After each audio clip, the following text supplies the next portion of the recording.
লা ইলাহা ইল্লাল্লাহু লা ইলাহা ইল্লাল্লাহু লিখছি বাদামে আমার ভাঙা তরণী ছাড়লাম নবীজির নামে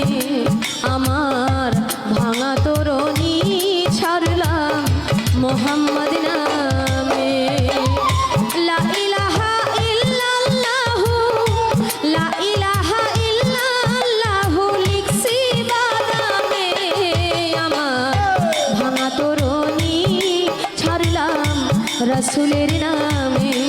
আমার ভাঙা তরণী ছাড়লাম নবীজির নামে।